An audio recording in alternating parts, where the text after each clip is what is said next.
All right, so in the last video, I taught you about curiosity, attention, how to capture it, how to create it. Um, you understand the concepts now. I'm going to show you how to actually do that through something called fascinations, right? Fascinations are the Lego blocks of copywriting, right? So before we dive into like writing emails, landing pages, Facebook ads, or anything like that, you need to learn the smallest building block of copywriting, which is fascinations.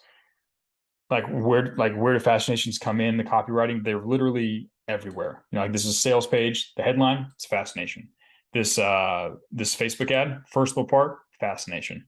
This email littered with fascination. They're literally the building blocks, the Lego pieces that entire pieces of copy are written with, right? So if you learn how to write killer fascinations, you'll have no problem capturing your reader's attention, which is the first and greatest battle you have to win as a copywriter. You have to capture their attention and you have to maintain curiosity and desire throughout the entire time. Fascinations will make that happen. If you do it right, fascination will get the reader literally addicted to reading you. So, what exactly is a fascination? I've hyped them up pretty good. Let's talk about what they actually are. A fascination is a short line or two that combines desire with intrigue to create a potent effect in the mind of the reader, right?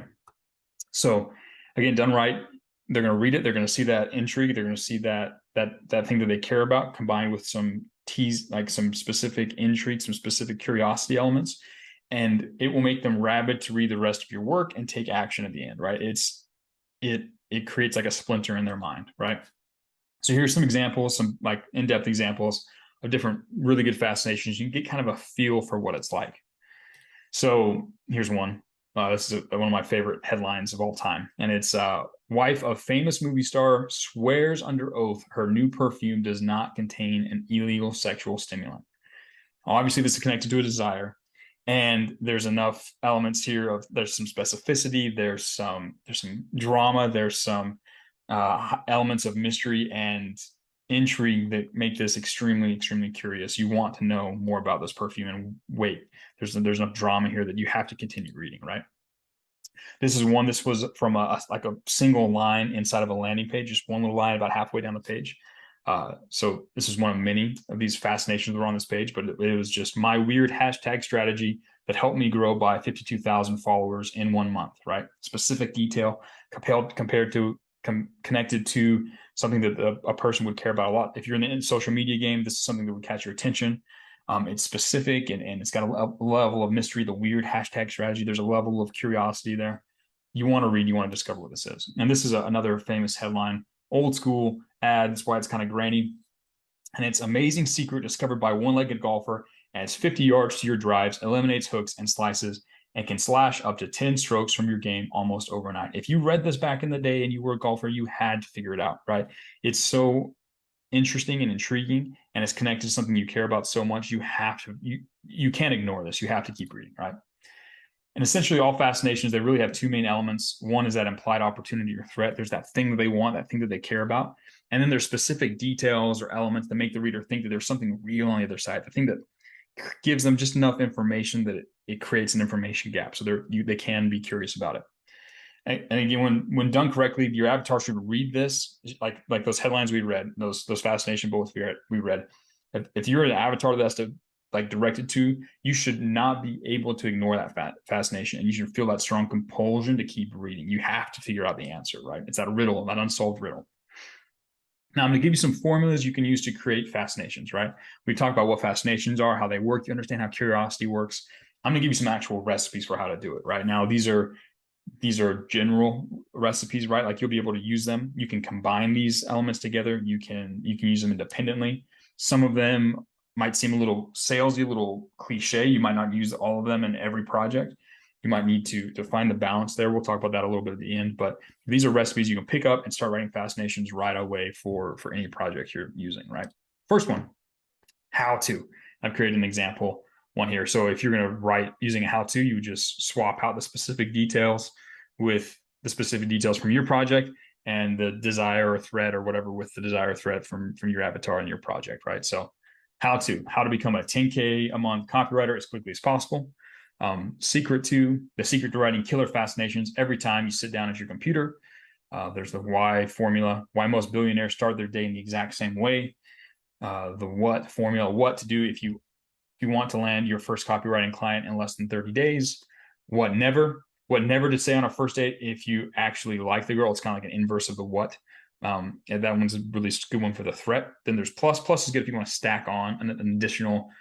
If you stack fascinations, they obviously amplify, right? So if there's one fascination that's cool, but if you add 3 back to back and they stack on top of each other, it amplifies. And the plus is one that lets you do that. So plus the exact phrase that will make her blush, smile, then fall deeply in love with you. You can stack curiosity, stack fascinations. The number of fascinations is a powerful one because it gives specificity. 7 steps to guarantee you will reach your push-ups goal each day. 7 steps, it's specific. They want to dive into it. The right, wrong one. This is old one, a classic one. If overused, it can come off as a little salesy, but there are some applications when it's really powerful. You can use the same mental experience with slightly different phrasing and achieve the same result. Here's an example. So working smart is what will guarantee your success, right? So you put that commonly held belief or what their main belief is, right? Question mark. Wrong. You're saying, hey, your expectation, you're actually wrong. We're going to break your expectation. Why working smart will never be enough and what you need to do instead. And you can see that that's a kind of a combination of a couple of these formulas. The right, wrong one is a powerful one to swap their expectation. They expect it to be one thing and you're telling them, no, it's another thing. It's kind of related to not statements. Then there's the warning. That's obviously a threat one. Warning, don't email another client until you learn this new upsell question that will dramatically increase your closing price. Warning, something big and important is happening. Again, that can be overused. You got to be really careful with it. This is a good question one. So are you afraid you'll get stuck with a depressing white picket fence life if you don't make real money now? Like this is a way to connect to a pain or a desire that they have. That's a good way to get them to pay attention. The human brain really can't ignore questions. That's actually an interesting little point I want to make here. If you ask a question, they might not like it, they might not answer, but they can't ignore it. Humans can't really ignore questions. It's a weird little thing, something to know about. Gimmick. So this is for this formula, you can use anything: gimmick, hack, shortcut, etc. You're basically promising a silver bullet. Again, you have to be careful with some markets with this, but this can be a powerful one. The writing hack that will force your reader to pay attention to every single word, right? You're promising them a new way to solve a problem more effectively. That's what gimmick or hack or even secret, right? Those are different ways to do it. Sneaky. This one is where you kind of see you sneaky, weird, right? There was that one example of the headlines. The sneaky headline formula that will break your reader's mind and double or even triple your sales, like sneaky, weird, unorthodox, those type of words tend to imply a certain level of novelty and curiosity. Direct benefit. This is where you just kind of slap them in the face with something they really care about or something they're really afraid of. Become the strongest man in your gym in 30 days or less. Boom. Big, bold promise, big, bold, direct benefit. Powerful way to catch attention, right? Specific question. Did you know that 99% of billionaires use the same strategy to make their first real money? Again, I've made these up. Like these obviously aren't real fascination points. They're not based on anything real. But specific questions usually at the crux of the issue, the crux of the roadblock or the crux of the thing that they desire that can usually grab attention. Again, the human brain cannot ignore questions. So here's another one, the if then one. This is a powerful one. You will use this one quite a bit. The example here is if you are tired of falling flat on your face when talking with that beautiful girl, then you need to learn the 7 questions that will get any girl wildly interested in you.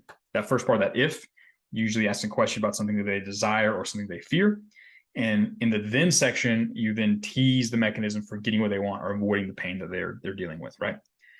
If then, desire and pain, then specific detail, tease, curiosity, right? When. Now this is kind of a play on the what or the how. The when is related to times or situations. For example, this one, when eating chocolate will actually boost your fat loss. It's like, hey, there's a situation where this other counterintuitive thing will happen. When is a powerful formula. You probably won't use that one quite as often, but it's there. Quickest, easiest. There's a whole bunch of adjectives that mean kind of the same thing. Quickest, easiest, simplest, most straightforward. Those types of adjectives can amplify curiosity because they imply novelty. They imply something that means superiority, right? So humans are curious about that whenever there's a clear winner. Like these adjectives usually say that. So if you just tack them onto stuff, it will amplify the curiosity experience. So the quickest way to boost your confidence and get that millionaire glow, you can say the easiest, the simplest, all that stuff. Those are powerful ones. Truth is a good one. The truth about trading crypto that will ensure you're on the right side of history. It implies that there is an information gap, but if you know that if you solve, you will get the result that you want, or you will avoid the pain that you're avoiding.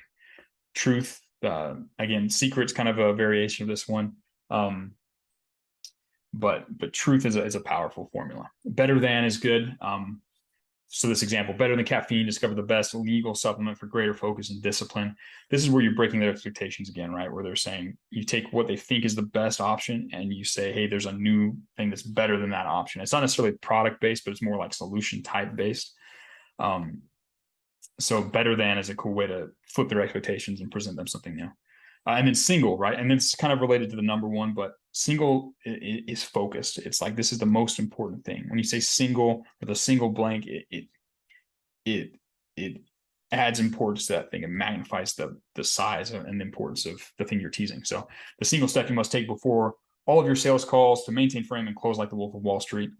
The single step, like it magnifies the importance of it. And when you magnify the size of that, the bigger and better it'll catch their attention. And the smaller the information gap seems, the smaller the information gap is in their mind, the smaller the information gap seems in their mind, the easier they think it'll be, or the more their desire is to actually close that gap, right? So those are some good formulas, right? Those are guidelines. You can use some of them. You have to use all of them. Some of them won't fit for your audience. Some of them might feel too cliche. Some of them won't feel strong enough. You'll pick and play with all of them when you sit down to do projects. You'll have to gauge which ones are most appropriate for your audience as you go through it. But anyways, so let's go back over now. In that last call, we talked about the elements, or the last video, we talked about the elements that will enhance curiosity. You want to use these with your fascinations. You can see how they tie into the fascinations to magnify the actual effect of them, right? The first one is specificity, right? It needs to feel real. Whenever you're dropping the fascination, it can't be vague. It has to feel like there actually is something real. And if you give them a glimpse, if you give them part of the answer without giving them the full answer, then they know that there's the rest of the answer has to exist. So specificity is powerful, not out statements where you flip their expectations, where you say it's not this thing, it's another thing. That's a really powerful way to magnify curiosity. Again, borrowed status or mystery. You saw me do that a couple of times. I talk about billionaires, this or that, right? Wolf of Wall Street, right? Borrowed status, borrowed mystery. Those always magnify it. Unexplainable results is something seems counterintuitive or it doesn't mesh with the reality. The more that you can include, the more curious they'll be. And then here's another one. I added this in here for this video, but that's conflict and drama. If humans are drawn to it, if there are two forces that are fighting against each other, there's usually a reason why. There's usually something at stake. We are drawn to drama and conflict. Women especially, but everybody, right? The more conflict or drama you can mix into the elements when you're building fascinations, when you're building curiosity, the more attracted people will be to learning and figuring out what's going on, right? Think about it, like when you're in school and a fight breaks out, everyone runs trying to figure out what's going on. It's human nature to understand and get to the root of conflict, right? Now, fascinations are important, and this is typically like the second big step you'll do on any big project. So the first step is obviously research. You sit down, you understand the avatar, understand their situation, all that good stuff. You map that all out, and then usually what you'll do is just sit down and you'll write at least 100 fascinations for you to use during the rest of your project, whether you're writing emails, ads, web pages, funnels, all that stuff. Doesn't matter. You're going to want as many fascinations to draw on as ammunition as possible, right? You're going to want to get really good at these. This is going to be something you're going to do quite a bit of. As you go through your world, as you're on social media or online or reading billboards, take note of interesting fascinations you see, because you'll start to see some that stand out to you. Whenever you see one that works, try and figure it out. Copy it, save it down, and try and figure it out. And you can save it and use it for inspiration while you're sitting down and when you have to come up with fascination in the future. The best copywriters in the world are all masters of this, right? All the top ones, all the great ones they got where they were and they succeeded because they got good at writing fascinations, because it allows them to control curiosity and control attention. Now it's your turn to learn this skill. It's pretty easy. You've got the formulas. You understand how attention and curiosity works. You understand how people work. Once you have this ability, though, you'll be able to control people, right? You'll be able to control attention, which is a superpower, and you have to use it for good. You can't use it for evil. But you can use it to help you and your clients make tons of money because it is the game. And if you're good at fascinations, you'll be good at that.